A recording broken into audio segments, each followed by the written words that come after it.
अस्सलाम वालेकुम व्यूवर्स, हमने स्टार्ट किया हुआ था चैप्टर 10। आज हम डिस्कस करेंगे चैप्टर 10 के लास्ट टॉपिक को, क्यूमुलेटिव ट्रमा को। क्यूमुलेटिव ट्रमा के अंदर सबसे पहले हम इसकी काजेस को डिस्कस करेंगे। नेक्स्ट जो फैक्टर्स इन्फ्लुएंस हो रहे होते हैं उनको हम डिस्कस करेंगे और अल्टीमेटली इसकी मैनेजमेंट को डिस्कस करेंगे कि इसके अंदर कौन कौन सी इंटरवेंशन को अप्लाई करते हैं क्यूमुलेटिव ट्रमा को रिड्यूस करने के लिए। तो सबसे पहले हम डिस्कस कर लेते हैं कि क्यूमुलेटिव ट्रमा कहते किसको है।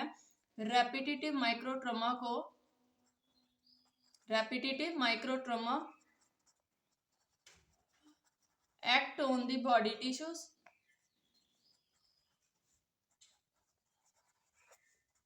उसको हम कहते हैं क्यूमुलेटिव ट्रमा। सबसे पहले मैं आपको बता देती हूँ कि अगर सिंगल ट्रोमा एक्ट करेगा तो बॉडी का क्या रिस्पॉन्स होगा। तो देन आपको ना अंडरस्टैंडिंग हो जाएगी कि अगर क्यूमुलेटिव ट्रमा यानी कि बार बार रेपिटेटिवली माइक्रो ट्रमा एक्ट हो रहा है बॉडी के ऊपर, तो सॉफ्ट टिश्यूज के क्या रिस्पॉन्स आएगा, बॉडी का जो प्रोटेक्टिव रिस्पॉन्स होता है हीलिंग का वो क्या होगा। ठीक है, तो हम सिंपली डिस्कस कर लेते हैं। अगर तो सिंगल ट्रॉमा हो रहा है act on the body tissues, ठीक है, तो क्या होगा, बॉडी टिश्यूज। तो बॉडी क्या करेगी, प्रोटेक्टिव रिस्पॉन्स को स्टिमुलेट करेगी। प्रोटेक्टिव रिस्पॉन्स, ठीक है, स्टिमुलेट हो जाएगा। उसके रिजल्ट में क्या होगा, कोलेजन की प्रोडक्शन इंक्रीज हो जाएगी, सेलुलर प्रोलिफरेशन इंक्रीज हो जाएगी, क्योंकि उन्होंने उस डिफेक्ट को, उस वुंड को रिपेयर करना है। सेलुलर प्रोलिफरेशन इंक्रीज हो जाएगी और अल्टीमेटली क्या होगा, स्कार फॉर्मेशन स्टार्ट हो जाएगी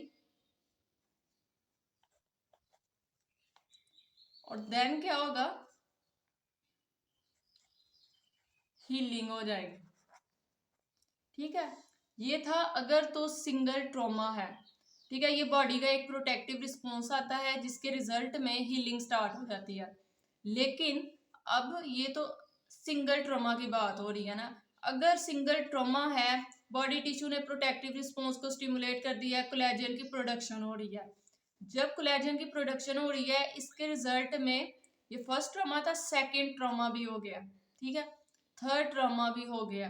ठीक है, यानी कि रेपिटेटिवली माइक्रो ट्रॉमा हो रहा है। तो बॉडी को टाइम ही नहीं मिलेगा कि वो अपने प्रोटेक्टिव रिस्पॉन्स को स्टिमुलेट कर सके नॉर्मली। तो क्या होगा कि कोलेजन जो है वो उसकी बहुत ज्यादा प्रोडक्शन स्टार्ट हो जाएगी। ठीक है, क्योंकि अगर तो सिंगल ट्रॉमा होता तो बॉडी का एक नॉर्मल रिस्पॉन्स है, लेकिन अब बार बार ट्रॉमा होता जा रहा है रेपिटेटिवली। तो क्या होगा कि बॉडी को ये स्टिमुलस जाएगा कि बहुत ज्यादा ट्रॉमा हो रहा है तो ज्यादा कोलेजन की प्रोडक्शन करनी है, तो बहुत ज्यादा स्पीड के अंदर कोलेजन की प्रोडक्शन स्टार्ट हो जाएगी, सेलुलर प्रोलिफरेशन स्टार्ट हो जाएगी। लेकिन क्या होगा कि अब नॉर्मल प्रोड्यूस हो रही होगी कोलेजन, ठीक है, इमैच्योर कोलेजन, ठीक है, इमैच्योर कोलेजन की प्रोडक्शन ज्यादा हो जाएगी क्योंकि बॉडी को टाइम ही नहीं मिल पा रहा नॉर्मल रिस्पॉन्स के लिए। तो इमैच्योर कोलेजन बहुत ज्यादा प्रोड्यूस हो जाएगी, सेलुलर जो प्रोलिफरेशन सेल्स भी इमैच्योर बनेंगे और उसकी वजह से क्या होगा कि स्ट्रक्चरल वीकनिंग हो जाएगी स्टार्ट। ठीक है, इस स्टेप के ऊपर क्या होगा कि इमेच्योर कोलेजन और सेलुलर प्रोलिफरेशन हो रही है तो क्या होगा कि स्ट्रक्चरल वीकनिंग हो जाएगी। ठीक है, जो सॉफ्ट टिश्यूज ने रिपेयर होना था, न्यू टिश्यूज ने और सेल्स ने बनना था, वो इमेच्योर बन रहे हैं जिसकी वजह से स्ट्रक्चरल वीकनिंग हो रही है। इस स्ट्रक्चरल वीकनिंग के रिजल्ट में क्या होगा कि इन्फ्लेमेशन स्टार्ट हो जाएगी।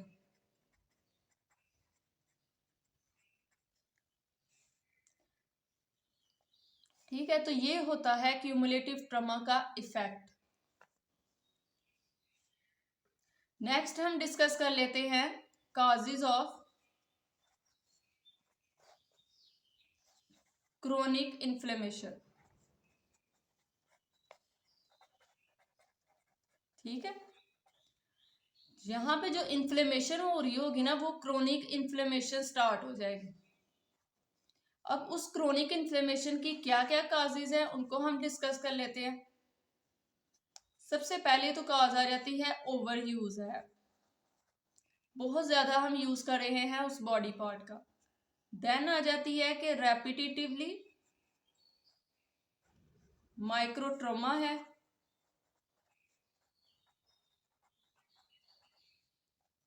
रेपिटेटिवली स्ट्रेन आ रहा है बॉडी के ऊपर, री इंजरी हो रही है स्कार की। ठीक है, री इंजरी क्यों? क्योंकि स्कार टिश्यू जो फॉर्मेशन होनी थी वो एक नॉर्मल रिस्पॉन्स था, लेकिन क्या हो रहा है कि जब बार बार ट्रॉमा हो रहा है बॉडी के ऊपर तो ये स्कार टिश्यू भी इमेच्योर बनेगा। ठीक है, और इसकी भी इंजरी हो जाएगी,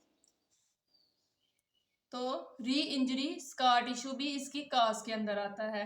देन आ जाता है कॉन्ट्रैक्चर्स।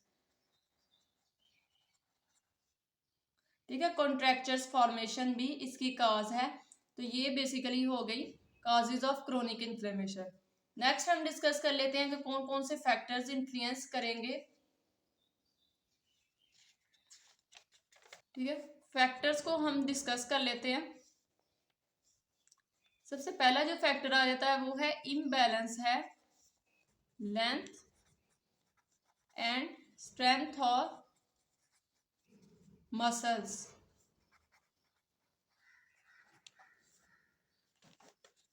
ठीक है, जिस रीजन के ऊपर ट्रॉमा हो रहा है उस रीजन के जो मसल्स हैं उनकी लेंथ और स्ट्रेंथ इम्बैलेंस है।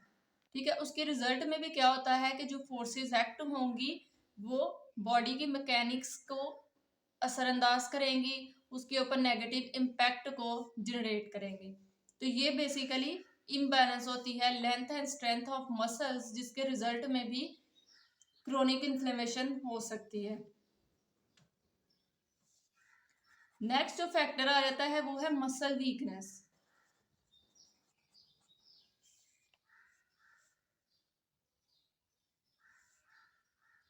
बोन की मेल अलाइनमेंट हो सकती है,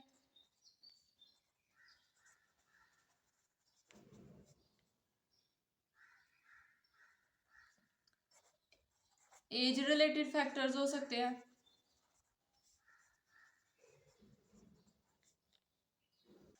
रेपिटेटिव एक्सेंट्रिक लोडिंग हो सकती है, इम्पेयर्ड हो सकते हैं पोस्चर्स, जिसके रिजल्ट में बॉडी के ऊपर अब नॉर्मल स्ट्रेसेस आ सकते हैं। इन्वायरमेंटल फैक्टर्स भी रोल प्ले कर सकते हैं। ठीक है, क्रोनिक इन्फ्लेमेशन में। तो ये बेसिकली हो गए फैक्टर्स। नेक्स्ट हम डिस्कस कर लेते हैं अब हमने इसको मैनेज किस तरह करना है। मैनेजमेंट। ठीक है, इसकी भी 3 स्टेजेस आ जाती हैं। मैक्सिमम प्रोटेक्शन फेज के अंदर, मैक्सिमम प्रोटेक्शन फेज, ठीक है, हर एक मैनेजमेंट में जो सबसे पहला फैक्टर आता है वो है एजुकेट करना है हमने पेशेंट को। किसके बारे में एजुकेट करेंगे? उसको कहेंगे कि उसने अपने पोस्चर्स को करेक्ट करना है, वो तो हम उसको बना के बताएंगे कि आपने इस तरह इस पोस्चर को अटेन करना है। इन्वायरमेंटल फैक्टर्स के बारे में उसको इन्फॉर्मेशन देंगे, ये इन्वायरमेंटल फैक्टर्स हैं जो कि आपको इन्फ्लुएंस कर रहे हैं। मोडिफाई कर देंगे उसके होम और जो एर्गोनॉमिक काउंसलिंग करेंगे उसकी, फिर उसके बाद हम उसको होम एक्सरसाइज प्लान देंगे। ठीक है, इंटरवेंशंस को उसको अप्लाई करके बताएंगे कि इस तरह इंटरवेंशंस को अप्लाई करना है, मेल पोजीशनिंग नहीं होनी चाहिए। तो ये सारी चीजें आ जाती हैं, एजुकेट करना है पेशेंट को। ठीक है, क्योंकि अब इन्फ्लेमेशन हो रही है तो सबसे पहला जो हमारा गोल होगा वो होगा कि हमने इन्फ्लेमेशन को कम करना है, क्योंकि पेशेंट को यही कंप्लेन आ रही होगी कि मुझे इन्फ्लेमेशन बहुत ज़्यादा है, सोजश बहुत ज़्यादा है, मुझे पेन बहुत ज़्यादा होती है, मेरे से कोई काम नहीं किया जाता। तो सबसे पहले जो हमारा पर्पज़ होता है कोई भी मैनेजमेंट का वो ये होता है कि हमने उसकी पेन को रिड्यूस कर देना है, उसकी पेन को मिनिमाइज कर देना है, ताकि उसकी पेन ना हो, वो अपनी जो डेली एक्टिविटीज है उसको इजीली परफॉर्म कर सके। तो सबसे पहले हमारा जो टारगेट होगा वो हमने एक तो पेन को कम करना है और उसकी हीलिंग को प्रमोट करना है, इन्फ्लेमेशन की हीलिंग हो सके, तो हीलिंग को हमने प्रमोट करना है। तो इसके लिए हम क्या करेंगे, हम प्राइस प्रोटोकॉल को फॉलो करेंगे। प्राइस का क्या मतलब होता है, protection, rest, icing, compression and E for elevation कर देंगे उस पार्ट को, ताकि उसकी इन्फ्लेमेशन हील हो सके।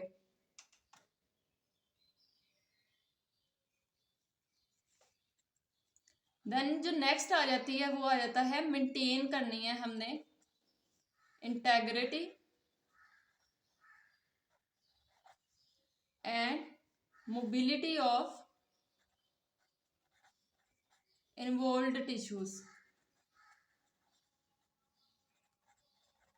ठीक है, उसकी इंटेग्रिटी और उसकी मोबिलिटी को मेंटेन रखना है। ये नहीं करना कि अगर इन्फ्लेमेशन हो गई है तो हमने उस पार्ट को इमोबिलाइज ही कर देना है। अगर इमोबिलाइज कर देंगे तो उसके जो सराउंडिंग मसल्स होंगे उनके अंदर एट्रोफी स्टार्ट हो जाएगी। तो नेक्स्ट जो हमारा पर्पस होता है वो होता है कि अब हमने उसकी मोबिलिटी को भी मेंटेन करना है, उसकी इंटेग्रिटी को भी मेंटेन करना है। तो उसके लिए हम उसको पैसिव रेंजेस करवाएंगे। ठीक है, पैसिव रेंज ऑफ मोशंस करवाएंगे, उसको हम मसल सेटिंग एक्सरसाइजेस करवाएंगे एंड मसाज करवाएंगे।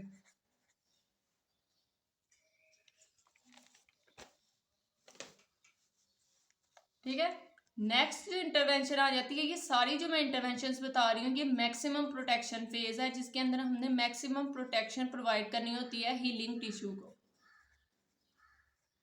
ठीक है, इसके अंदर हम ज्यादा इंटेंसिटी वाली एक्सरसाइजेज नहीं करवाते, इसके अंदर हम रेपिटेशंस को भी कम रखते हैं, क्योंकि हम प्रमोट कर रहे होते हैं healing of the injured tissue. Then जो नेक्स्ट इंटरवेंशन आ जाती है उसके अंदर हमने डेवलप करनी होती है सपोर्ट जो रिलेटेड रीजन्स। ठीक है, अब इसका क्या मतलब है कि जो सराउंडिंग के मसल्स हैं, जॉइंट्स हैं, उनको हमने मोबिलाइज करने की कोशिश करनी है, ताकि वो एट्रोफी ना हो सके, जॉइंट्स के अंदर एडियंस ना डेवलप हो सके और वो इजीली मूव कर सके। जब हीलिंग हो जाए पेशेंट की तो पेशेंट आराम से अपनी रेंजेस को कंप्लीट कर सके। तो उसके लिए हम क्या करेंगे, हम पोस्चर ट्रेनिंग करवाएंगे, उसके पोस्चर को क्रैक करने की कोशिश करेंगे और हम स्टेबलाइजेशन एक्सरसाइजेस करवाएंगे।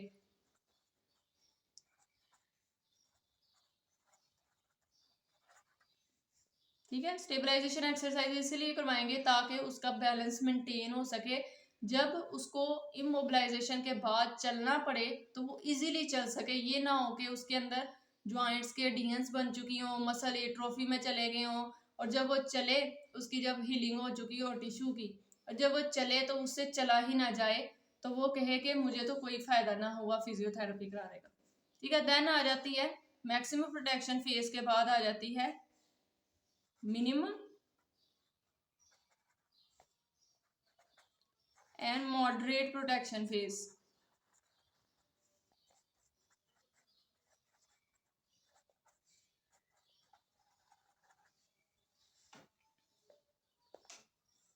ठीक है, इसमें भी सबसे पहले हम एजुकेट ही करेंगे पेशेंट को।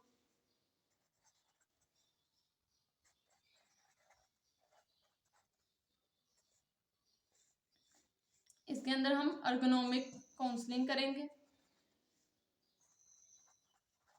अर्गोनोमिक काउंसलिंग में आ जाता है कि उस पेशेंट को जो उसका वर्क रिलेटेड है, जहाँ भी वो कर रहा है जॉब अपनी, ठीक है, उसके वर्क रिलेटेड जो भी ऑफिस है या फिर वो किसी फैक्ट्री में काम कर रहा है, तो वहाँ पे जो इक्विपमेंट्स यूज कर रहा है, जो वो मशीन्स को चला रहा है, तो उन सब की हमने अर्गोनॉमिकली डिजाइन कर देना है, ताकि उसकी बॉडी के ऊपर एक्सेसिव स्ट्रेसेस ना आए, उसका पोस्चर मेंटेन रह सके। तो ये आ जाती है अर्गोनॉमिक काउंसलिंग। हमने डेवलप करना है मोबाइल स्कार, ताकि कॉन्ट्रैक्चर्स ना डेवलप हो सकें और उसके रिजल्ट में मोबिलिटी हमारी इम्पेयर ना हो सके। तो उस डेवलपमेंट के लिए हम क्या करेंगे, मोबिलाइजेशंस प्रोवाइड करेंगे एंड मसाज करेंगे। ठीक है, मोबिलाइजेशंस हम मॉडरेट प्रोटेक्शन फेज के अंदर हमेशा करते हैं, ये बात आपने याद करनी है। ठीक है,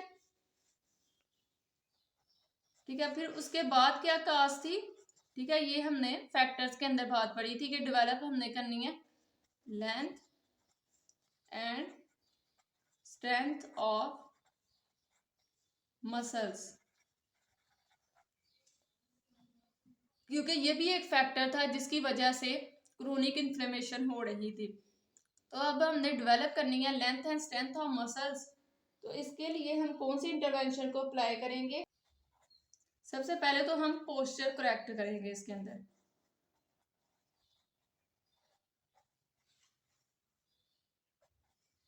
देन हम स्ट्रेचिंग करवाएंगे एंड स्ट्रेंथनिंग एक्सरसाइजेस के ऊपर फोकस करेंगे।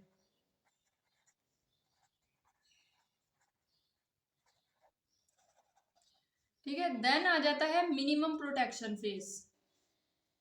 ठीक है, ये जो मैंने एक्सरसाइजेस बताई हैं ये सारी मॉडरेट प्रोटेक्शन फेज की एक्सरसाइजेज हैं। नेक्स्ट आ जाता है minimum protection phase. Minimum protection phase के अंदर हम सबसे पहले तो उसके रीस्टोर करेंगे फंक्शंस, हमने उसको रिटर्न टू फंक्शनल एक्टिविटीज की तरफ लेके आना है। देन आ जाता है हम एनालाइज करेंगे उसकी जॉब क्या है, उसकी एक्टिविटीज क्या है। ठीक है, जब हम एनालाइज कर लेंगे कि इसकी जॉब क्या है, इसकी क्या एक्टिविटीज हैं, तो उसके अकॉर्डिंगली हम उसकी अडॉप्टेशन करेंगे होम के अंदर, वर्क रिलेटेड जो भी फैक्ट्रीज में काम कर रहा होगा वो, या जो भी उसका ऑक्यूपेशन होगा उसके रिलेटेड हमने अडॉप्ट करना है उसके एनवायरनमेंट को, होम को उसके अडॉप्ट करना है। ठीक है, रीस्टोर करने के लिए उसके फंक्शंस को कि वो दोबारा रिटर्न टू अपनी एक्टिविटीज की तरफ आ सके, डेली एक्टिविटीज को वो इजीली परफॉर्म कर सके। तो उसके लिए हम क्या करेंगे, हम सबसे पहले उसकी एंड्योरेंस एक्सरसाइजेस की तरफ फोकस करेंगे। ठीक है, एंड्योरेंस उसके अंदर डेवलप हो सके उसके मसल्स के अंदर। तो हमारा पहला टारगेट होगा, हमने एंड्योरेंस एक्सरसाइजेस के ऊपर फोकस करना है। देन जो फंक्शन रिलेटेड एक्टिविटीज होंगी उनको हम टारगेट करेंगे, उनको हम फोकस करेंगे उनके ऊपर, फंक्शन रिलेटेड एडीएल्स के ऊपर। एंड कोऑर्डिनेशन ट्रेनिंग करवाएंगे,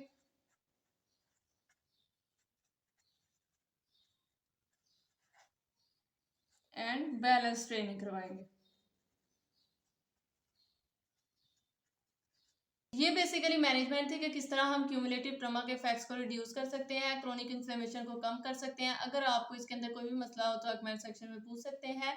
मेरी वीडियो को ज़्यादा से ज़्यादा लाइक करें, फ्रेंड्स के साथ शेयर करें और मेरे चैनल को सब्सक्राइब करें। अल्लाह हाफिज़।